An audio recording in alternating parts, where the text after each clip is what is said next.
വിമർശനമല്ല, വിശകലനം. സനൻ ടിവിയുടെ ഒരു പുതിയ എപ്പിസോഡിലേക്ക് എല്ലാ ബഹുമാന്യ പ്രേക്ഷകർക്കും സ്വാഗതം. ഇന്ന് വളരെ ഗൗരവമുള്ള ഒരു വിഷയമാണ് ചർച്ചയ്ക്കെടുത്തിരിക്കുന്നത്. വ്യാഖ്യാനങ്ങൾ വികലമാകുമ്പോൾ ഈ വിഷയം സംബന്ധിച്ച് എന്നോടൊപ്പം സംസാരിക്കേണ്ടതിന് എത്തിയിട്ടുള്ള ബഹുമാന്യനായ ഷാജു സി സാറിനെ ഞാൻ സ്നേഹപൂർവ്വം ഈ പ്രോഗ്രാമിലേക്ക് സ്വാഗതം ചെയ്യുന്നു. ക്രൈസ്തവ പ്രഭാഷണ വേദികളിൽ കഴിഞ്ഞ 40-ലധികം വർഷമായി നിറഞ്ഞു നിൽക്കുന്ന അനുഗ്രഹിക്കപ്പെട്ട പ്രഭാഷകൻ, ബൈബിൾ വ്യാഖ്യാന രംഗത്ത് മലയാളികൾക്ക് ഒഴിച്ചുകൂടാൻ കഴിയാത്ത വിധത്തിൽ തൻ്റെതായ വ്യക്തിമുദ്ര പതിപ്പിച്ചിട്ടുള്ള പ്രിയ സാറിനെ ഓർത്ത് ഞാൻ കർത്താവിനെ സ്തുതിക്കുന്നു. അദ്ദേഹം ഈ വിഷയം സംബന്ധിച്ച് സംസാരിക്കാൻ ഏറെ കഴിവുള്ള, അറിവുള്ള ആളാണ് എന്നത് തന്നെയാണ് ഈ എപ്പിസോഡിലെ ഏറ്റവും വലിയ പ്രത്യേകത. പ്രിയപ്പെട്ട സാറിനെ മുഖവുര കൂടാതെ ക്രൈസ്തവ പെന്തക്കോസ്ത് മേഖലകൾക്ക് സുപരിചിതനാണ്. ഒരിക്കൽ കൂടെ സാറിനെ ഞാൻ ഈ മീറ്റിംഗിലേക്ക്, ഈ പ്രോഗ്രാമിലേക്ക് സ്വാഗതം ചെയ്യുന്നു. സർ, ഇന്ന് നമ്മൾ ചർച്ച ചെയ്യുന്ന വിഷയം പെന്തക്കോസ്ത് വ്യാഖ്യാന മേഖലയുമായി ബന്ധപ്പെട്ടാണ്, ബൈബിൾ വ്യാഖ്യാന മേഖലയുമായി ബന്ധപ്പെട്ടാണ്. ഒരർത്ഥത്തിൽ പെന്തക്കോസ്ത് ആരംഭിച്ചിട്ട് കേരളത്തിൽ 100 വർഷങ്ങൾ പിന്നിട്ട്. ഈ 100 വർഷങ്ങൾക്കിടയിൽ വ്യാഖ്യാന മേഖലയിൽ വന്നിട്ടുള്ള വ്യത്യാസങ്ങൾ എന്താണ്? അത് വികലമാകുകയാണോ അതോ കൂടുതൽ ഊർജ്ജസ്വലതയോടുകൂടി കൃത്യതയോടുകൂടി മാറുകയാണോ ചെയ്തുകൊണ്ടിരിക്കുന്നത് എന്നത് സംബന്ധിച്ച് തർക്കങ്ങളുണ്ട്. സാറിന്റെ ആ വിഷയം സംബന്ധിച്ചുള്ള പക്ഷം പറഞ്ഞ് നമുക്ക് ഈ എപ്പിസോഡ് ആരംഭിക്കാം. പെന്തക്കോസ്ത് വ്യാഖ്യാന രംഗത്ത് ആദ്യകാലങ്ങളിൽ ഉണ്ടായിരുന്ന ആ നിർമ്മലത ഇന്നില്ല. വ്യാഖ്യാനം സുനിൽ സാർ പറഞ്ഞതുപോലെ വികലമായിക്കൊണ്ടിരിക്കുകയാണ്. പെന്തക്കോസ്തിന്റെ തുടക്കകാലത്ത് പ്രഭാഷകർക്കുണ്ടായിരുന്ന അല്ലെങ്കിൽ അധ്യാപകർക്കുണ്ടായിരുന്ന ലക്ഷ്യങ്ങൾ ഇന്നത്തെ പ്രഭാഷകർക്കില്ല. ലക്ഷ്യത്തിൽ നിന്നുള്ള വ്യതിചലനമാണ് വ്യാഖ്യാനത്തിനെ വികലമാക്കുന്നത് എന്നാണ് സാറിന്റെ പക്ഷം. അതെ, കാരണം പ്രഭാഷകരുടെ ലക്ഷ്യം മാറുമ്പോൾ വ്യാഖ്യാന ശൈലി മാറുന്നു. മുന്നിൽ വന്ന ആൾക്കൂട്ടത്തെ എങ്ങനെ ഇംപ്രസ് ചെയ്യാം എന്ന ലക്ഷ്യം ഏറ്റവും വില കുറഞ്ഞ ലക്ഷ്യമാണ്. കാരണം ഒരു വ്യാഖ്യാതാവ് ശ്രദ്ധിക്കേണ്ടത് ഓതർ എന്ത് പറഞ്ഞോ, ഓതർ എന്തിനു വേണ്ടി എഴുതിയോ ആ മീനിങ് ജനങ്ങൾ കൊടുക്കുക എന്നുള്ളതാണ്. അതിനെ വർത്തമാനകാലത്തിൽ അതെ ഇന്റർപ്രറ്റ് ചെയ്യുക. അതെ, അതായത് 21 നൂറ്റാണ്ടിന്റെ ഗ്യാപ്പുണ്ട് പുതിയ നിയമവുമായിട്ട്. അപ്പൊ അന്ന് അവർ എഴുതിയത് എന്തുദ്ദേശത്തോടെയാണോ ആ ലക്ഷ്യവും അർത്ഥവും ഒട്ടും തന്നെ കൈമോശം വരാതെ 21-ാം നൂറ്റാണ്ടിലെ ജനങ്ങളിലേക്ക് സംക്രമിപ്പിക്കലാണ് ഈ പ്രഭാഷണ ലക്ഷ്യം. ആ ലക്ഷ്യത്തെ വിട്ടിട്ട് ഓതറിനെയും ടെസ്റ്റിനെയും അതിൻ്റെ മീനിങ്ങിനെയും മറന്നുകൊണ്ടാണ് ഇന്ന് കൂടുതൽ വ്യാഖ്യാനങ്ങൾ. ഈ പഴയ കാലത്ത് സർ പറയുന്ന ആദ്യ കാലഘട്ടങ്ങളിൽ യഥാർത്ഥത്തിൽ ബൈബിൾ പഠിക്കാനുള്ള സെമിനാരികൾ സുലഭമല്ല. വലിയ ബൈബിൾ ശാസ്ത്രകാരന്മാർ ആ നിലകളിൽ കേരളത്തിൽ രൂപപ്പെട്ടിട്ടില്ല. കാരണം പഠനത്തിനുള്ള മേഖലകൾ തുലവും വിരളമായിരിക്കുന്ന ഘട്ടത്തിൽ പക്ഷേ ലഭ്യമായ ദൈവകൃപയ്ക്ക് ഒത്തവണ്ണം ബൈബിൾ വ്യാഖ്യാനിക്കുന്നതിൽ പഴമക്കാർ തന്നെ ആയിരുന്നോ മുന്നിൽ എന്നാണോ സാർ പറയുന്നത്? പഴമക്കാരായിരുന്നു ഇന്നത്തേതിനേക്കാൾ മെച്ചം. അവര് ടെക്സ്റ്റിന്റെ യഥാർത്ഥ അർത്ഥം പറയുന്നതിൽ അവരാണ് കൂടുതൽ വിജയിച്ചിട്ടുള്ളത്. ഇന്ന് മുമ്പേ ഞാൻ പറഞ്ഞ പോലെ വില കുറഞ്ഞ ഒരു ലക്ഷ്യമാണ് മുന്നിരിക്കുന്ന ഓഡിയൻസിനെ പരമാവധി തൃപ്തിപ്പെടുത്തുക, ഇംപ്രസ് ചെയ്യുക, തൃപ്തിപ്പെടുത്തുക. അവരെ എങ്ങനെ വേഗത്തിൽ ഇളക്കാം, നമ്മുടെ ശൈലി പറഞ്ഞു, അവരെ എങ്ങനെ വേഗത്തിൽ ഇളക്കാം, അതിനെങ്ങനെ പറയണം, ഇതിനാ പ്രാധാന്യം. ടെക്സ്റ്റുമായി വളരെ ദൂരമാണിതിന്. ഇത് തമ്മിലൊരു ബന്ധവുമില്ല. അത്തരത്തിൽ നമ്മൾ അതപ്പതിച്ചു തുടങ്ങി എന്നുള്ളതാണ് ശരി. ഈ അപ്പച്ചൻ തിയോളജി എന്ന് പറഞ്ഞ പഴയകാല ദൈവശാസ്ത്ര വ്യാഖ്യാതാക്കളെ കളിയാക്കുന്ന അല്ലെ പരിഹസിക്കുന്ന ഒത്തിരി പേർ നമ്മുടെ ഇടയിൽ തന്നെ പ്രമുഖരായി തന്നെ ഉള്ളവരുണ്ട്. അവരെ അപ്പച്ചൻ പറഞ്ഞത് പലപ്പോഴും തെറ്റാണ് എന്ന നിലയിൽ, കാരണം അലിഗോറിക്കലായിട്ടുള്ള വ്യാഖ്യാനങ്ങൾക്ക് വളരെ പ്രാധാന്യം അവർ കൊടുത്തിരുന്നു എന്ന് പരിഹസിക്കുന്നവരുണ്ട്. അതിനെ എങ്ങനെയാണ് സാർ നോക്കിക്കാണുന്നത്? ശരിയാണോ? ആ ഒരു വ്യൂ ശരിയാണോ? ബൈബിൾ പഠന രംഗത്ത് കഴിഞ്ഞ കാലത്തെ ആളുകളെക്കാൾ ഇന്ന് ഒത്തിരി അഡ്വാൻസ്ഡ് ആയിട്ട് മുന്നേറാൻ നമുക്ക് കഴിഞ്ഞിട്ടുണ്ട്. കാരണം നമുക്ക് അതിന്റെ റിസോഴ്സസ് അന്നത്തേതിനേക്കാൾ ഇന്ന് സുലഭമാണ്. അക്കാഡമിക്കലി നമ്മൾ സ്റ്റാൻഡേർഡ് ആയിട്ടുണ്ട്. ആ സ്റ്റാൻഡേർഡ് കീപ്പ് ചെയ്യുന്നത് വളരെ തുച്ഛം ആളുകളേ ഉള്ളൂ.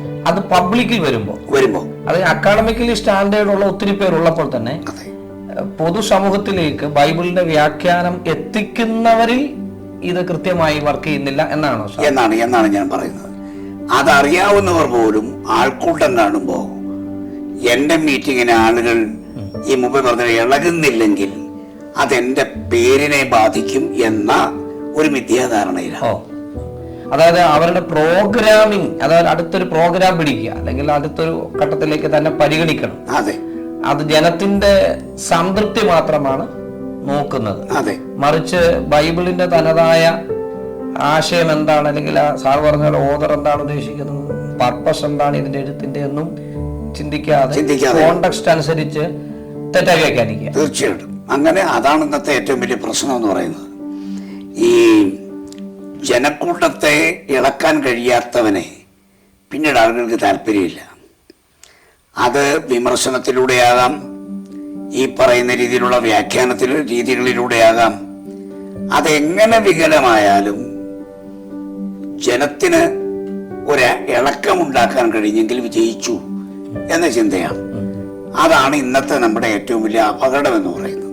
സാർ, അതിനെ അങ്ങനെയാ കാണുന്നത്. ഏറ്റവും വലിയ പ്രശ്നം അത് തന്നെയാണ്. അതെ, ഈ ഞാൻ പറഞ്ഞല്ലോ പഴയ ആളുകളെ കുറിച്ച് ചിലരുടെയെങ്കിലും അങ്ങനെ കൃത്യമായ പേര് പറയാൻ ആളുകൾ തീർച്ചയായും പറയാം. ഉദാഹരണത്തിന് കാനവച്ചൻ ഒരിക്കലും ആൾക്കൂട്ടത്തെ അടക്കാൻ ശ്രമിച്ചിട്ടില്ല. പുള്ളി ഒരു ആശയവുമായി വന്നാൽ ആശയം പ്രസന്റ് ചെയ്യുക എന്നുള്ളതേ ഉള്ളൂ. ഒരിക്കലും അദ്ദേഹത്തിന്റെ പ്രസംഗം വിരസമായി ആർക്കും അനുഭവപ്പെടില്ല. ശരി, ഒറ്റ അടിക്ക് ആദ്യ ഉദാഹരണം പറയാൻ പറ്റുന്ന ഒരാളാണ്. കാരണം ഒരിക്കലും അദ്ദേഹത്തിന്റെ ശൈലി വിട്ട് അല്ലെ ആളുകളെ അങ്ങനത്തെ ഒരു വില കുറഞ്ഞ ലക്ഷ്യത്തിലേക്ക് പോയിട്ടില്ല. പിന്നെ പഴയ ആളുകളിൽ ഞാൻ കേട്ടിട്ടുള്ളതില് പാസ്റ്റർ ടി.ജി. ഉമ്മൻ, അപ്പച്ചൻ, പാസ്റ്റർ സി.കെ. ഡാനിയേൽ, ഇങ്ങനെ തുടങ്ങിയ ആളുകളുടെ കാലം തൊട്ടേ അവരുടെ പ്രഭാഷണ ശൈലി ഈ പറയുന്ന രീതിയിൽ ഇളക്കുന്ന രീതി ആയിരുന്നില്ല. അവരെല്ലാം കാര്യങ്ങൾ പറയുകയായിരുന്നു. അത് ശാന്തമായി പറയുകയായിരുന്നു.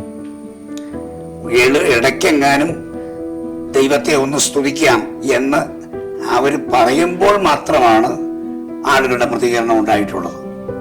അല്ലാതിരിക്കുമ്പോൾ അവർ ശാന്തമായിട്ട് പറയും. അതായിരുന്നു പഴയ ശൈലി എന്ന് പറയുന്നത്.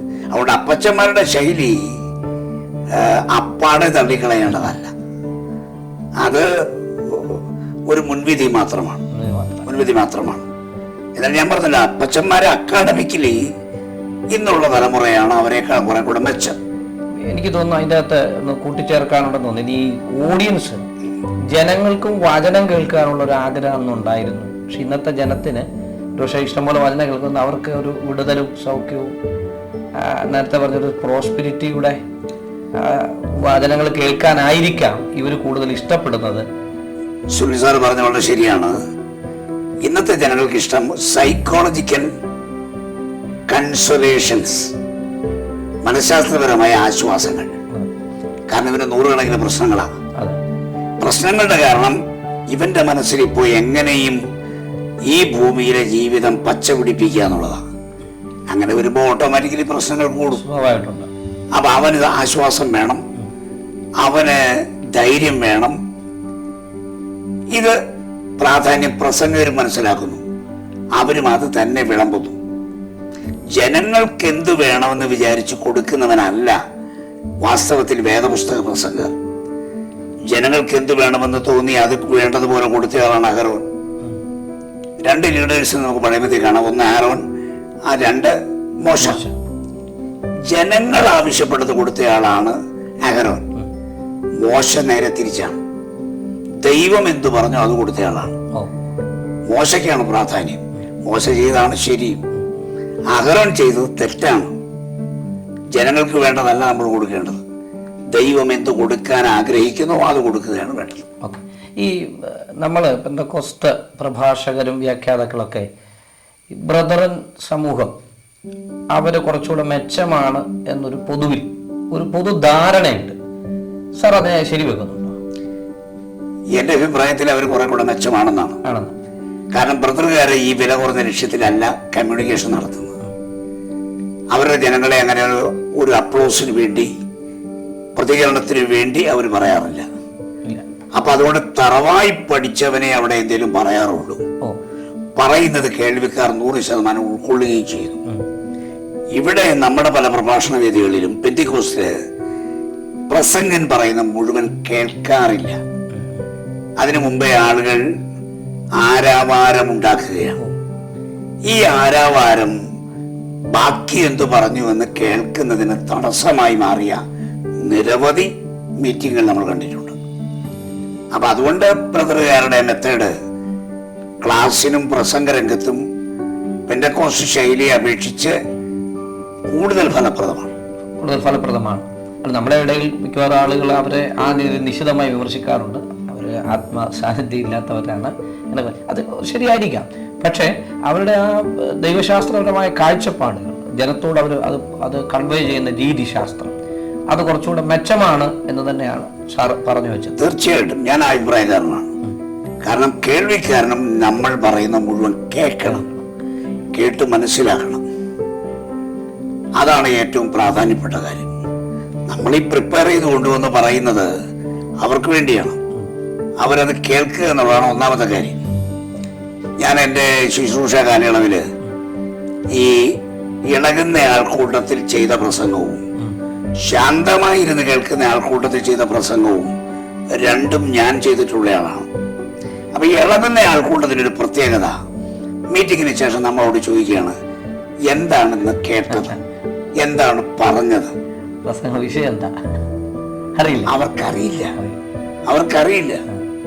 ഈ അടുത്ത കാലത്ത് ഞങ്ങളുടെ ചർച്ചില് ഫാസ്റ്റിംഗ് പ്രയർ ഒരാൾ വന്നു. അയാളുടെ പ്രസംഗം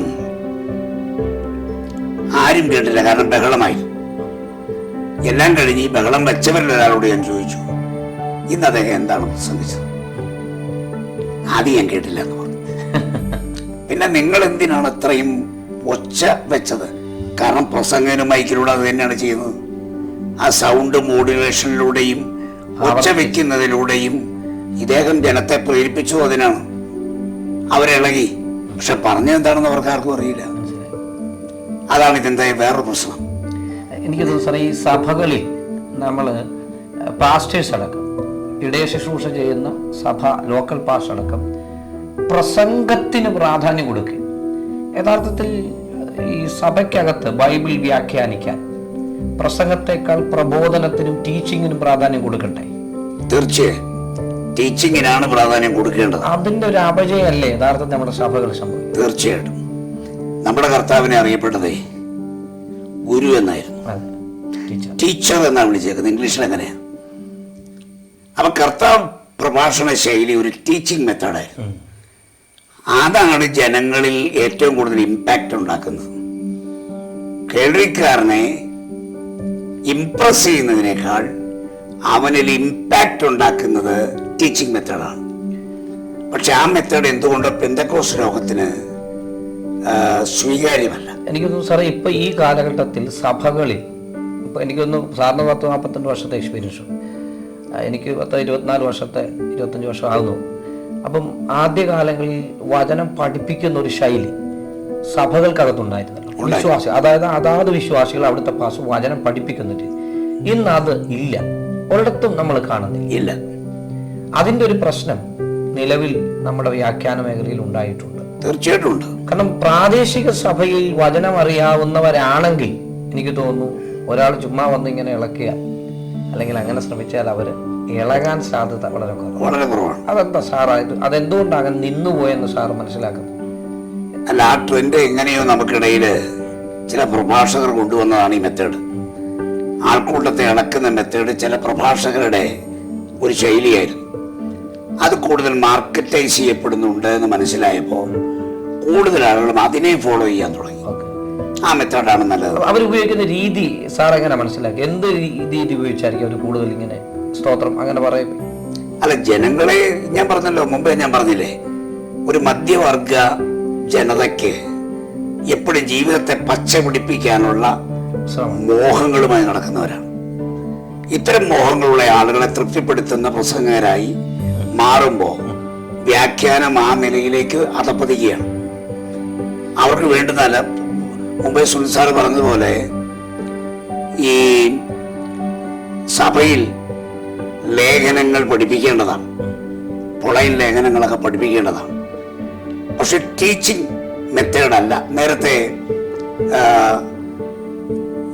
ഒരാൾ പറഞ്ഞത് ഞാൻ ഓർക്കുന്നു, നമ്മുടെ ഇടയിൽ ഒരു നല്ല പ്രഭാഷകൻ, അദ്ദേഹം പറഞ്ഞത്, ഒരു ചർച്ചിൽ 2 പ്രസംഗമാണ് ഒരു പാസ്റ്റർ ചെയ്യുന്നത്. ഒന്ന് സങ്കീർത്തനം വായിച്ചുള്ള പ്രബോധനം, 2 അവസാനത്തെ പ്രസംഗം.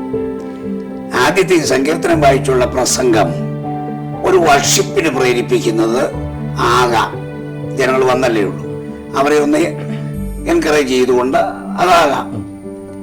എന്നാൽ അവസാനത്തെ പ്രസംഗം എന്ന് പറയുന്നത് ടീച്ചിങ് ആണ് ചെയ്യേണ്ടത്. അത് നിന്നുപോയി. പ്രസംഗമായി അത് നിന്നുപോയി. അവിടെ ദൈവവചനം പഠിപ്പിക്കുകയാണ് ചെയ്യേണ്ടത്. ജനങ്ങൾക്ക് ആത്മീയ വളർച്ച ഉണ്ടാകണമോ, വചനം പഠിപ്പിച്ചേ പറ്റൂ. അതാണ് വേണ്ടത്. ജനത്തിനും വചനം പഠിക്കണ്ട, അങ്ങനെ ഒരു ട്രെൻഡിലേക്ക് അവരും പോയി. ആ കൺവെൻഷനൊക്കെ വന്നിപ്പോ ശാന്തമായിട്ട് വചനം പറയുന്ന ആളുകളെ, അല്ലെങ്കിൽ ഗൗരവമായി വചനം പറയുന്ന ആളുകളെ അത് ആ മെസ്സേജ് അങ്ങോട്ട് ഏറ്റില്ല. സാറിന് വർഷത്തെ എക്സ്പീരിയൻസ് ഉണ്ട്.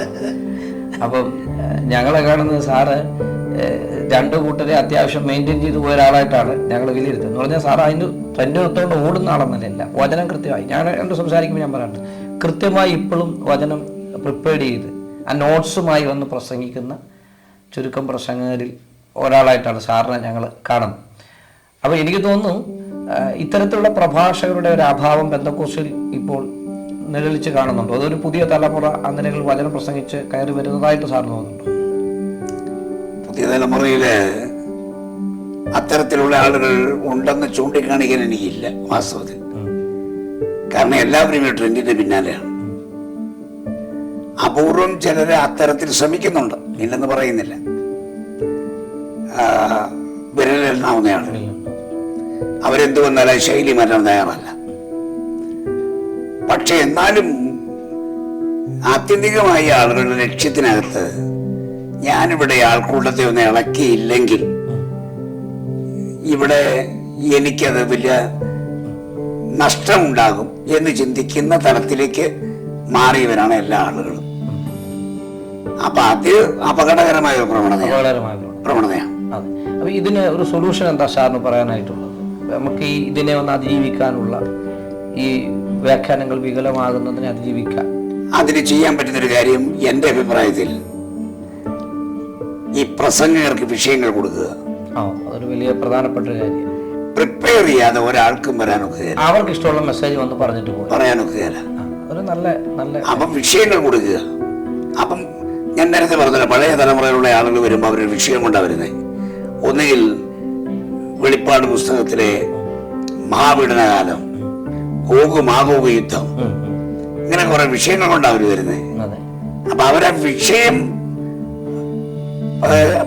അവതരിപ്പിക്കുന്നതിൽ ശ്രദ്ധാലുവാണ്. ആ വിഷയത്തിൽ തന്നെ അവർ നിൽക്കുകയും ചെയ്യുന്നു. ഞാനിങ്ങനെ കേട്ടിട്ടുണ്ട് സാർ, ഈ കേട്ടോടല്ല കുറച്ച് മനസ്സിലാക്കിയിട്ടുണ്ട്. ഈ 3 ദിവസത്തെ കൺവെൻഷൻ നടക്കുമ്പോൾ ആ ദിവസം രക്ഷയെക്കുറിച്ചും മനസാന്തരത്തെക്കുറിച്ചും രക്ഷയെക്കുറിച്ചും പിന്നെ കർത്താവിനും അങ്ങനെ ഒരു വരുന്ന പ്രഭാഷകർ അതുകൂടെ ഒന്ന് ശ്രദ്ധിക്കുമായിരുന്നു. ഒരു പ്രസംഗം കൊണ്ട് വരികയല്ല, അല്ല, ഏത് ദിവസമാണോ വരുന്നത് അതിനനുസരിച്ചൊരു മെസ്സേജ് പ്രിപ്പയർ ചെയ്യുന്ന ഒരു രീതി ഉണ്ടായിരുന്നു. തീർച്ചയായിട്ടും അങ്ങനെയായിരുന്നു.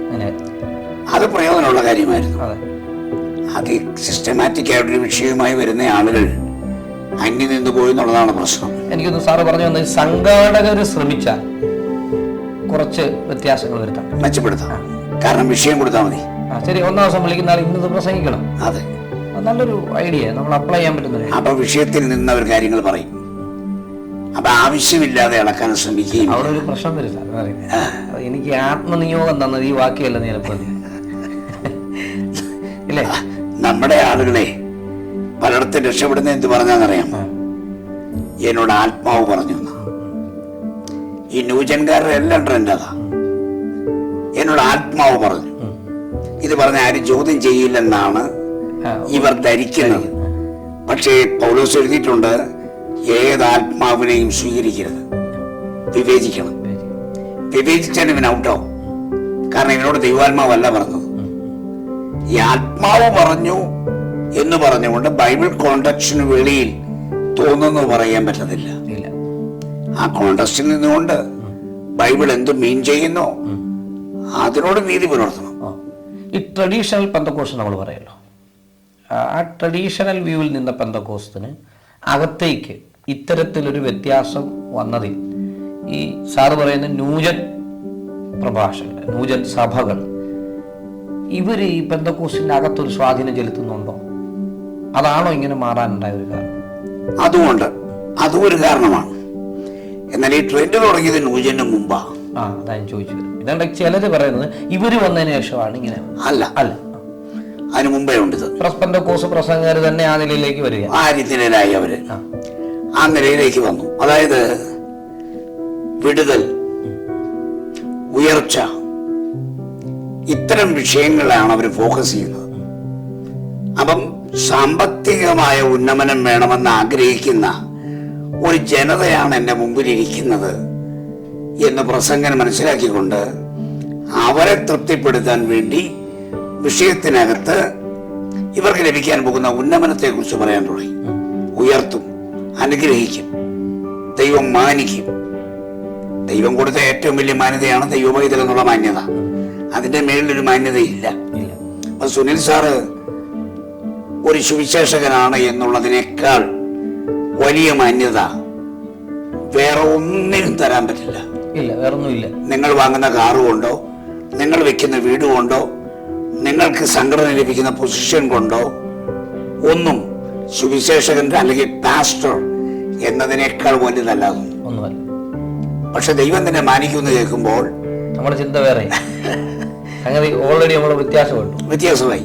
അപ്പൊ നമ്മുടെ കാരണം ഇതിനൊക്കെ അവരിതെന്തോ വരാനിരിക്കുകയാണ്. ഇന്ത്യൻ പ്രധാനമന്ത്രി പോലും ഒരു സുവിശേഷകനേക്കാൾ മുകളിലല്ല. കാരണം അത് ദൈവം അപ്പോയിന്റ് ചെയ്തിരിക്കുക, ദൈവത്തിന്റെ സ്ഥാനാപതിയാണ്. അതിനേക്കാൾ വലുതല്ല ഇന്ത്യയുടെ പ്രധാനമന്ത്രി. അപ്പൊ നമ്മളെങ്ങനെയോ ഈ ഉയർച്ചയെക്കുറിച്ച് ദാഹിക്കുന്ന ഒരു ജനതയെ കണ്ട് അവർക്ക് വേണ്ടി പ്രസംഗിക്കാൻ തുടങ്ങിയോ, അതെല്ലാം നമ്മുടെ വ്യാഖ്യാനങ്ങളെ ബാധിച്ചു. നമ്മൾ അങ്ങനെ അവർക്ക് വേണ്ടി വ്യാഖ്യാനിക്കാൻ തുടങ്ങി ബൈബിളിനെ. അതായത് ഓഡിയൻസിന് വേണ്ടി പ്രസംഗിക്കാൻ തുടങ്ങി. ദൈവത്തിന് വേണ്ടിയുള്ള പ്രശ്നങ്ങൾ അവസാനിക്കുക, ഓഡിയൻസിന് വേണ്ടി പ്രസംഗം. ഇത് നമ്മളെ എങ്ങോട്ടാ സാർ നയിക്കുന്നത്? നമ്മളെ ഈ സമൂഹത്തെ ഇത് വളരെ ദുരന്തത്തിലേക്കും അപകടത്തിലേക്കുമാണ് നയിക്കുന്നത്. കാരണം ഒന്ന്, ജനത്തെ മോഹമുള്ളവരാക്കും, ഭൗതിക സമ്പത്തിന്റെ മോഹമുള്ളവരാക്കി ഇവരെ മാറ്റുന്നു. മോഹഭംഗങ്ങൾ ഉണ്ടാകുന്നു. അവ നിരാശ മാറ്റേണ്ടി വരുന്നു. പിന്നെ ജനങ്ങൾ വല്ലാതെ ലോകത്തോടുള്ള, ലോക ഇമ്പങ്ങളോടുള്ള ആസക്തി വർദ്ധിക്കുന്നു. അതിലൂടെ ചിലർ വലഞ്ഞു പോകുന്നുണ്ട് സാറേ. തീർച്ചയായും. ഞാൻ അടുത്ത കാലത്ത് ഒരാൾ പ്രാർത്ഥിക്കാവുന്ന വിഷയത്തിലുള്ള നമുക്കറിയാവുന്നൊരു ദേവദാസന്റെ ചർച്ച കൂടി, അവര് ഒരു വാഹനം എടുക്കാൻ നേരത്ത് കാശ് പറഞ്ഞു, ഇതല്ല മുന്തി ഒരു വാഹനം എടുക്കും. എന്നിട്ടിപ്പോൾ അത് അടയ്ക്കാൻ പറ്റാതെ ലോണായത്, കടമായത്, പലിശയ്ക്ക് വെച്ചു, വലിയ പ്രശ്നങ്ങളാണ്. ഇതുവരെയും പരിഹരിക്കപ്പെട്ടിട്ടില്ല. ഒരു ഘട്ടത്തിൽ അവർ ആത്മഹത്യ ചെയ്തു പോകും. പെന്തക്കോസ് എന്നൊക്കെ പറയുന്ന ഒരിക്കലും എന്ത് പ്രശ്നം ഉണ്ടായാലും ആത്മഹത്യകളൊന്നും നടക്കാത്തൊരു സമൂഹം. പക്ഷെ ഇന്ന് അത് മാറാൻ തുടങ്ങിയിട്ടുണ്ട്, നടക്കുന്നുണ്ടല്ലോ ഇന്ന് വേഗത്തിൽ. അതിന് എനിക്ക് തോന്നുന്നു ഇത്തരത്തിലേക്ക് ജനത്തിനെ വലിച്ചുകൊണ്ടുപോയി. ഒരു നൂജൻ സഭയിൽ നടന്ന് ഞാൻ കേട്ടിട്ടുണ്ട്. അദ്ദേഹത്തിന് മാരുതി 800 ആയിരുന്നു. നമ്മൾ രാജാവിന്റെ മക്കളാണ്, മഹാരാജാവിന്റെ. ഇത്തരം വാഹനങ്ങളൊന്നും നടന്നാൽ പോരാ, അതുകൊണ്ട് വില കൂടിയ മുന്തിയ കാറ് വാങ്ങണം. അയാൾ പറഞ്ഞു കാശില്ല, ഒന്നും വാങ്ങാൻ നിവൃത്തിയില്ല. ദൈവം അതെല്ലാം തന്നോളും, നിങ്ങൾ പോയി ബുക്ക് ചെയ്യുക. ബുക്ക് ചെയ്ത് വാഹനം വാങ്ങി, ഇൻസ്റ്റാൾമെന്റ് അടയ്ക്കാൻ നിവൃത്തിയില്ല. കുറെ നാളുകൾ കഴിഞ്ഞ് അദ്ദേഹത്തിന് പിന്നെ അത് കൊടുക്കേണ്ടി വന്നു. കമ്പനിക്കാർ കൊണ്ടുപോയി. അപ്പോഴാണ് ഈ പ്രഭാഷകൻ പറഞ്ഞു, കാര്യങ്ങൾ കേൾക്കാൻ പോയതാണ് എൻ്റെ ജീവിതത്തിന്റെ പരാജയമെന്ന് അവർ മനസ്സിലാക്കുന്നത് എങ്ങനെയാണ്? അപ്പൊ ജനങ്ങളിൽ അതിമോഹമുണ്ടാക്കുക അത് ബൈബിൾ അനുസരിച്ച് പാപമാണ്.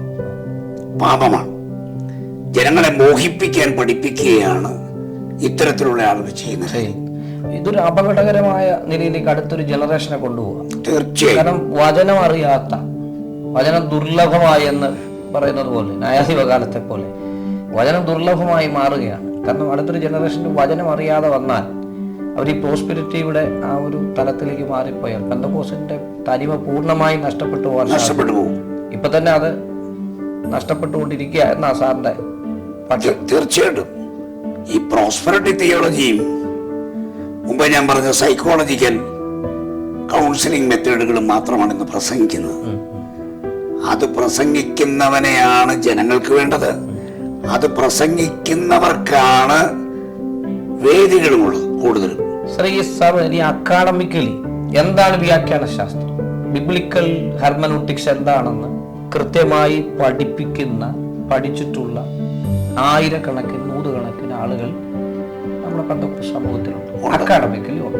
പക്ഷെ ഇവർ ഈ നേരത്തെ പറഞ്ഞാൽ ഏതെങ്കിലും ഒരു സ്ഥലത്ത് ഇരിക്കുക, ഇവര് വെളിയിലേക്ക് ഇറങ്ങി വന്ന് ഇത് സംസാരിക്കാൻ തയ്യാറാകുന്നില്ല. അവരെ കോളേജിന്റെ അകത്ത് മാത്രം ഒതുങ്ങിത്തീരും. അത് അവരുടെ ഒരു കുഴപ്പമല്ലേ? അവരത് ചെയ്യേണ്ട കാര്യം ചെയ്യാതിരിക്കുന്നില്ലേ? തീർച്ചയായിട്ടും അവരാണ് ജനങ്ങളോടത് പറഞ്ഞ് മനസ്സിലാക്കേണ്ടത്. നമ്മുടെ സഭകളിൽ അത് പ്രസംഗിക്കപ്പെടേണ്ടതാണ്. ബൈബിളിന് വ്യാഖ്യാനം അത്യാവശ്യമാണ്.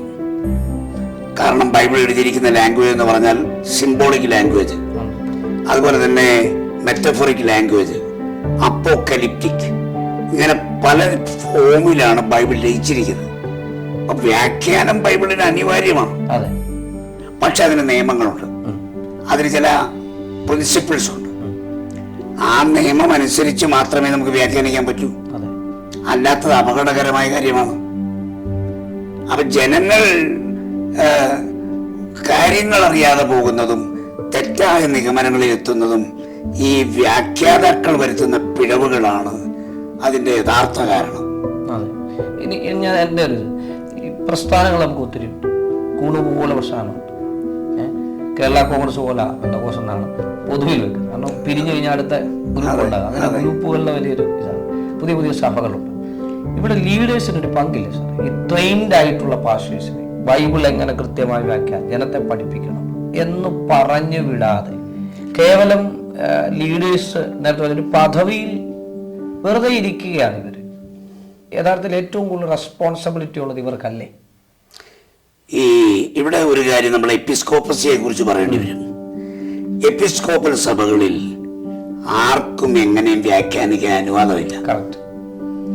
മേൽഘടകത്തിൽപ്പെട്ട സഭയ്ക്കൊരു വ്യൂ ഉണ്ട്, ദൈവശാസ്ത്രം കൃത്യമാണ്. ആ ഫ്രെയിമിനകത്ത് നിന്നേ വ്യാഖ്യാനിക്കാൻ അനുവാദമുള്ളൂ. നമ്മളെ സംബന്ധിച്ചിടത്തോളം, പെന്തക്കോസ്റ്റൽസിനെ സംബന്ധിച്ചിടത്തോളം അങ്ങനെ ഫ്രെയിം ഇല്ല, വളയമില്ലാതെ ചാടുകയാണ്. അവനവൻ തിയോളജിയാണ്. അത് അപകടമാണ്. വളരെ രസകരമായ ഒരു അനുഭവം പറയാം. ഈ 11ാം സങ്കീർത്തനത്തില് ഒരു വാക്യമുണ്ട്. അത് ആ വാക്യം ബൈബിൾ സൊസൈറ്റി പ്രിന്റ് ചെയ്ത് വന്നപ്പം സ്ഥലം തികയാതെ വന്നതുകൊണ്ട് അവര് എഴുതിയ ഒരു രീതിയാണ്. അതായത് വില്ല് കുലച്ച് അസ്ത്രം ഞാണിന്മേൽ തൊടുക്കുന്നു, അടിസ്ഥാനങ്ങൾ മറിഞ്ഞു പോയാൽ നീതിമാൻ എന്ത് ചെയ്യും? ഇതാണ് വാക്യം. പക്ഷെ അടിസ്ഥാനങ്ങൾ മറിഞ്ഞു പോയാൽ നീതിമാൻ എന്ത് ചെയ്യും എന്നുള്ളതില് നീതി വരെ വന്നപ്പോഴേക്കും പേജില് തിരിക. അപ്പൊ അവരാ മാൻ എന്ത് ചെയ്യും എന്നുള്ളത് നേരെ മുകളിൽ ബ്രാക്കറ്റിലിട്ടു. അപ്പം ഒരാൾ ഞായറാഴ്ച പ്രബോധിപ്പിക്കുകയാണ്, വില്ല് കുലച്ച് അസ്ത്രം ഞാണിന്മേൽ തൊടുക്കുന്നു, മാൻ എന്ത് ചെയ്യും? അയാൾ ഭയങ്കരമായിട്ട് പ്രസംഗിച്ചു. കുറെ പേര് കരഞ്ഞു. കാരണം അവരുടെ അനുഭവം എന്ന് പറഞ്ഞു, വില്ല് കുലച്ച് അസ്ത്രം ഞാനിന്മേൽ തൊടുക്കുകയാണ്, മാൻ എന്ത് ചെയ്യാനാണ്?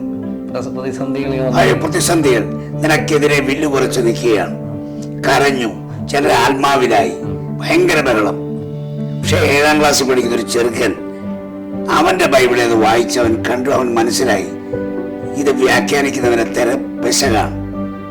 അവൻ അവന്റെ അമ്മയോട് പറഞ്ഞു, അമ്മേ, വിളിച്ചെന്ന അമ്മയോട് പറഞ്ഞു, അമ്മേ, അടിസ്ഥാനങ്ങൾ മറിഞ്ഞു പോയ നീതിമാൻ എന്ത് ചെയ്യുമെന്ന, അല്ല ഇവിടെ മാൻ എന്ത് ചെയ്യുമെന്നല്ല.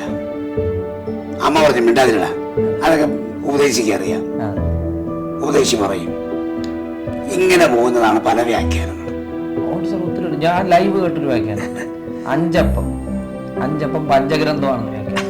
ആ അത് വ്യാഖ്യാനിക്ക് മാത്രമല്ല, ആ പറയാണ് ഈ കൊച്ച് യേശുവിനെ കൊച്ചല്ലേ, അവനെ കാണാൻ പറ്റില്ല. അപ്പൊ ഈ പ്രസംഗം പറയാം, ഞാൻ ലൈവ് കേട്ടാ, കുറെ പിള്ളേരൊക്കെ ഉണ്ട്. പറഞ്ഞു ഈ അപ്പം അവിടെ വെച്ചിട്ട് ഇവൻ ഇതിന്റെ മേളിൽ കയറി നിന്നു, അവിടെ കയറി നിന്നവൻ യേശുവിനെ കണ്ടത്, അങ്ങനെ പൊക്കമില്ലാതെ. പുള്ളി വ്യാഖ്യാനിച്ചത് ന്യായപ്രമാണത്തിന് മുകളിൽ നിന്നെങ്കിലേ നമുക്ക് ആരെ കാണാൻ പറ്റുള്ളൂ. അവൻ ഈ നേർവീതി തെരുവ്, ഇത് വലിയ തിയോളജിമാരെ വിളിച്ചില്ല, നേർവീതി. പൗലോസ് പിന്നെ നേരെയുള്ള വീതിയിലേക്ക് നടന്നു, അങ്ങനെ നടന്നെങ്കിലേ പൗലോസ്. അപ്പൊ ഇത്തരത്തിൽ ഇത് കേൾക്കുന്നവര് കൈയടിക്കുന്നു എന്നുള്ളതാണ് ഏറ്റവും വലിയ പ്രശ്നം. അവിടെ വിഷയം അത് നമ്മുടെ പെന്തക്കോസ്ത് സമൂഹത്തിന്റെ പൊതുവിലൊരു അപജയമാണ്. നമ്മുടെ ആളുകൾക്ക് വ്യാഖ്യാനങ്ങൾ തെറ്റിയാൽ തിരിച്ചറിയാനുള്ള കഴിവുകൾ ഇല്ലാതെ പോയെന്നുള്ളതാണ്. അതുകൊണ്ടാണ് എന്തും പറയാൻ പറ്റുന്നത്. ഇത് ശരിയല്ല ഈ വ്യാഖ്യാനമെന്ന് തിരിച്ചറിയാൻ അവർക്ക് കഴിയാതെ പോയെന്നുള്ളതാണ് പ്രശ്നം. സാറേ, ഈ പ്രഭാഷകരിൽ ഒത്തിരി തെറ്റു പറയുന്നവരില്ലേ? തീർച്ചയായും എസ്കറ്റോളജി പ്രസംഗിക്കുന്ന ആളുകൾ ഒത്തിരി അബദ്ധങ്ങൾ പറയുന്നവരുണ്ട്. മിക്കവാറും പ്രസംഗങ്ങളിലൊക്കെ ഒത്തിരി തെറ്റുകൾ വരുന്നുണ്ട്. പക്ഷെ ഇത് തിരുത്താനായിട്ട് ആരും പറയുന്നതുമില്ല. ഇനി ആരെങ്കിലും പറഞ്ഞാൽ അതൊട്ട് അംഗീകരിക്കപ്പെടുന്നില്ല. സാർ നേരത്തെ പറഞ്ഞാലേ, മറ്റ് നാമധേയ ക്രൈസ്തവരെന്നൊക്കെ നമ്മൾ പറയുമ്പോൾ അവർക്ക് അവരുടെ ദൈവശാസ്ത്രം കൃത്യമായി രൂപീകരിക്കപ്പെട്ടു. അത് പഠിച്ച് കൃത്യമായി മനസ്സിലാക്കി അറിയാത്ത ഒരാളെയും അവരാരാകുന്നില്ല, അവരുടെ ഇടയശുശ്രൂഷയിലേക്ക് അച്ഛനാകുന്നില്ല. അപ്പൊ അത് നമ്മളുടെ പ്രസ്ഥാനങ്ങളുടെ നേതൃത്വങ്ങളുടെ ഒരപജയമല്ലേ? തീർച്ചയായിട്ടും. ട്രെയിൻ ചെയ്യുന്നില്ല. രണ്ട്, തെറ്റായ വ്യാഖ്യാനങ്ങൾ ചെയ്യുന്ന ആളുകളെ വാൺ ചെയ്യണം. അവർക്ക് വേദി കൊടുക്കും സാറേ. പിന്നെ അവരെ വാൺ ചെയ്യണം. നിങ്ങൾ ഈ വ്യാഖ്യാനിച്ച് ഇന്നടത്ത് ഇന്നതുപോലെയൊക്കെ പറഞ്ഞു, അത് വേദപുസ്തകത്തിൽ നിൽക്കുന്ന മെത്തേഡല്ലെന്ന് അവരോട് പറയാൻ നേതൃത്വത്തിന് കഴിയണം. സത്യം പറഞ്ഞാൽ ന്യൂജൻ പ്രഭാഷകർ അവര് പ്രസംഗിക്കുന്നു, അത് അവര് അടുത്ത വേദി വരുമ്പോൾ അവിടെ പെന്തക്കോസ്തിന്റെ ഏറ്റവും സീനിയർ പ്രഭാഷകരിൽ പെട്ടവർ ഇവർ ഒരുമിച്ച് ഒരു വേദി എന്ത് ചെയ്യുക, പങ്കിടുകയും. അപ്പൊ ഇത് രണ്ടും ജനത്തിന് തിരിച്ചറിയാതെ പോകുന്നില്ലേ? തീർച്ചയായിട്ടും. നമ്മുടെ ഇടയിൽ തന്നെ ആഘോഷിക്കപ്പെടുന്ന വൻ പ്രസംഗര് ന്യൂജൻകാരുമായി സന്ധിയില്ല ബന്ധങ്ങൾ ഉണ്ടായിക്കൊണ്ടിരിക്കുക. അങ്ങനെയുള്ള ആളുകളുണ്ട്. അവർക്കും ആൾക്കൂട്ടം മതി. ഒരു ന്യൂജൻ ആള് വിളിക്കുന്നിടത്ത് പോയാൽ ഇത്ര ആയിരങ്ങൾ അവിടെ കൂടും. അവരുടെ മുന്നിൽ പ്രസംഗിക്കാൻ കിട്ടുന്നൊരവസരം, അതിനുവേണ്ടി എന്ത് വിലയും കൊടുത്ത് പോകാൻ അവർ തയ്യാറാണ്. അതാണ് വേറൊരു പ്രശ്നം. അത് ഒഴിവാക്കാൻ കഴിയണം. പിന്നെ സുവിശേഷം പ്രസംഗിക്കാൻ ആര് വിളിച്ചാലും പോകാം. എന്നാൽ കൂട്ടായ്മ എല്ലാവരോടും നമുക്ക് പറ്റത്തില്ല. കാനോച്ചൊരിക്കൽ പറഞ്ഞതാണ്, പിശാചൊരു വേദി കെട്ടി തന്ന് സുവിശേഷം പറയാൻ പറഞ്ഞാലും ഞാൻ പറയും. കാരണം ഞാൻ സുവിശേഷം പറയുന്നത് വേദി പിശാചിന്റെ ആയിക്കോട്ടെ, പക്ഷെ കൂട്ടായ്മ പറയാം, വ്യത്യാസമുണ്ട്. ഉദാഹരണത്തിന് TPM പോലെയുള്ള ഒരു സംഘടന നമ്മുടെ ഇടയിൽ നിന്ന് ഒരൊറ്റ പ്രസംഗിനെയും അവരുടെ വിളിക്കുകയില്ല. കാരണം അവിടെ എന്ത് പ്രസംഗിക്കണമെന്ന് അവർക്കൊരു ഐഡിയോളജി അവർക്കുണ്ട്. വിളിക്കുകയില്ല. അവരെ നമ്മൾ ഇങ്ങോട്ട് വിളിക്കും. അതെ, എത്രയോ നമ്മുടെ ഇടയിൽ അവരെ വളരെ ക്ലോസ് ആയ ഒരു TPM-കാരൻ നമ്മൾ വിളിക്കുകയില്ല. അവിടെ പ്രസംഗിക്കാൻ എത്ര നല്ല പ്രസംഗനാണെന്നും അതിന് അവസരം കൊടുക്കുകയില്ല. അവരെ പ്രസംഗിക്കും. കാരണം അവരുടെ ജനത്തെ എങ്ങനെ നടത്തണം എന്നുള്ളതിന് അവർക്കൊരു ധാരണയുണ്ട്. നമുക്കങ്ങനെയല്ല. ആർക്കും ഇവിടെ വരാം, നമ്മൾ എവിടെയും പോകും. അവർക്കെല്ലാം വേണ്ടി നമ്മുടെ വ്യാഖ്യാനങ്ങളെ നമ്മൾ മാറ്റിക്കൊണ്ടേയിരിക്കും. അതാണ് നമ്മുടെ ഇടയിൽ ഒരു വലിയ പ്രശ്നം. യഥാർത്ഥത്തിൽ നമ്മുടെ സംഘടനകൾ കുറച്ചുകൂടെ ഈ പൊളിറ്റിക്സ് ഒക്കെ ചെയ്തോട്ടെ, പക്ഷെ അതിന് നമ്മളിനി പറയുന്നില്ല. അത് നമ്മൾ എന്തോ പറഞ്ഞാൽ ഒരു മാറ്റിയാണ്. പക്ഷെ അവർ കുറച്ചുകൂടെ സ്ട്രിക്റ്റ് ആയിട്ട് അവരയക്കുന്ന പാസ്റ്റേഴ്സ് എങ്ങനെയാണ് ബൈബിൾ വ്യാഖ്യാനം ഇതിനെ സംബന്ധിച്ച് ട്രെയിൻഡ് ആയിട്ടുള്ള ഒരു സമൂഹത്തെ ഉണ്ടാക്കിയെടുത്തില്ലെങ്കിൽ, നേരത്തെ പറഞ്ഞ പോലെ ഇത് എല്ലാം കൂടെ ഒരു കുത്തൊഴുക്കില് ഏതാണെന്ന് അറിയത്തില്ലാത്ത സമുദ്രം ഏതാ നദി ഏതാണെന്ന് അറിയത്തില്ലാത്ത നിലയിലേക്ക്. തീർച്ചയായിട്ടും ഞാൻ പറയുന്ന കൺവെൻഷൻ പ്രസംഗര് ഒരു ഓർഗനൈസേഷനിലുള്ളവര് അവർക്ക് വേണ്ടി വല്ലപ്പോഴും മീറ്റിംഗ് വയ്ക്കണം. അവരെന്ത് പ്രസംഗിക്കണം, എങ്ങനെയായിരിക്കണം, അതിനെ സംബന്ധിച്ച് തെറ്റായ പ്രവണതകൾ ഉണ്ടാകാതിരിക്കാൻ അവരെ പരിശീലിപ്പിക്കണം. അതുപോലെ തന്നെയാണ് പ്രവാചക ശുശ്രൂഷ ചെയ്യുന്നവര്, കൃപാവര, അവരാണ് ഏറ്റവും കുഴപ്പമുണ്ടാക്കുന്നവര്. എന്റെ നോട്ടത്തിൽ അവരുടെ വ്യാഖ്യാനമാണ് ഒട്ടും സഹിക്കാൻ വയ്യാത്തത്. കാരണം നമുക്ക് പകുതി കേട്ട് കഴിയുമ്പോൾ ഇറങ്ങി ഓടാൻ തോന്നും. പെട്ടുപോയതുകൊണ്ട് ചിലടത്ത് ഇരിക്കേണ്ടി വരിക. അത്ര ആളുകൾ. അവരെയും അതത് സംഘടനകൾ കറക്റ്റ് ചെയ്യണം, കറക്റ്റ് ചെയ്തുകൊണ്ടിരിക്കണം അവരെ. അതാണ് ട്രെയിൻ ചെയ്തുകൊണ്ടേയിരിക്കണം. തെറ്റിപ്പോയാലോ തിരുത്തിക്കൊണ്ട്, അല്ലെങ്കിൽ അത് അതിനനുസരിച്ച് അവർക്ക് വാണിംഗ് കൊടുക്കണം. തീർച്ചയായും സാർ, അങ്ങനത്തെ സംവിധാനങ്ങൾ ഇല്ലാത്ത, നേരത്തെ പറഞ്ഞാൽ സംഘടനകൾ ഉണ്ടെങ്കിലും സംവിധാനങ്ങൾ കൃത്യമല്ലാത്തതിന്റെ പ്രശ്നം അതെ നമ്മൾ പെന്തക്കോസ്ത് ആ നിലകൾ അഭിമുഖീകരിക്കുന്നുണ്ട്. അവർക്ക് ആർക്കും അതൊരു വലിയ വിഷയങ്ങളല്ല. പൊളിറ്റീഷ്യന്റെ അതിപ്രസരം കൊണ്ടേ അവരുടെ ശ്രദ്ധ മുഴുവൻ അതിനകത്താണ്. ഇത്തരം ട്രെയിനിങ്ങുകൾ കൊടുക്കുന്നതിനെ കുറിച്ച് അവരാരും വേണ്ടത്ര ശ്രദ്ധിക്കുന്നില്ല. അപ്പോൾ സാറിന് അവസാനമായിട്ട് ഈ വ്യാഖ്യാനങ്ങളെ വികലമാക്കുന്നവരോട് പൊതുവിൽ പറയാനുള്ള എന്താണ്? നിങ്ങൾക്ക് ചെയ്യാനായിട്ട് കഴിയും പ്രവർത്തനങ്ങൾ എന്ത് ചെയ്യണം? ഈ വികലമാകുന്ന വ്യാഖ്യാനങ്ങൾ നമുക്ക് നമ്മുടെ വരുന്ന ആളുകളിൽ ഉണ്ടാക്കാൻ പോകുന്ന പ്രശ്നങ്ങൾ സംബന്ധിച്ച് ഒന്ന് ചുരുക്കമായിട്ട് പറഞ്ഞ് നമുക്ക് ഈ എപ്പിസോഡ് വൈകിപ്പിക്കാം. ഒന്ന്, വ്യാഖ്യാന ശാസ്ത്രത്തെ കുറിച്ച് എല്ലാ വേലക്കാർക്കും അവബോധം ഉണ്ടാകണം. അതവരെ പഠിച്ചിട്ടില്ലെങ്കിൽ പഠിക്കണം. എന്താണ് ഹെർമനോട്ടിക്സ്, ബിബ്ലിക്കൽ ഹെർമനോട്ടിക്സ് എന്താണെന്ന് വ്യക്തമായി മനസ്സിലാക്കിക്കൊണ്ട് ബൈബിളിനെ വ്യാഖ്യാനിക്കാൻ തുടങ്ങണം. അങ്ങനെ ചെയ്യുമ്പോൾ പ്രശ്നങ്ങൾ ഒഴിവാക്കാൻ പറ്റും. അത് പഴയ തലമുറയിൽ ആരും പഠിച്ചിട്ടില്ല. ഇപ്പോഴത്തെ ജനറേഷനിൽ ആരും അത് ഗൗനിക്കുന്നില്ല. ചില ബൈബിൾ കോളേജുകളിൽ ബൈബിൾ കോളേജ് അധ്യാപന രംഗത്ത് മാത്രം ഒതുങ്ങിയിരിക്കുകയാണ്. അത് മാറിയിട്ട് ഇതിനെ സംബന്ധിച്ച് ഓരോ ടീച്ചറും ഓരോ പ്രഭാഷകനും ഹെർമനോട്ടിക്സിനെ സംബന്ധിച്ച് അവബോധം ഉണ്ടാകണം. ബൈബിൾ വ്യാഖ്യാനിക്കാൻ എടുക്കുമ്പോഴേ അവൻ ഓർക്കണം, ഇതെങ്ങനെ വ്യാഖ്യാനിക്കാൻ പറ്റുമോ? അതാണ് പ്രശ്നം. അങ്ങനെ വ്യാഖ്യാനിക്കാൻ പറ്റുമോ ഇല്ലയോ എന്ന് ഒരു സൂക്ഷ്മ പരിശോധന കൂടാതെ ഒരു കാര്യവും പറയരുത്. ഈ അടുത്ത കാലത്ത് നമ്മുടെ 1-2 പ്രസംഗര് പരസ്യമായി പറഞ്ഞിട്ട് പിന്നീട് മാപ്പ് പറഞ്ഞു.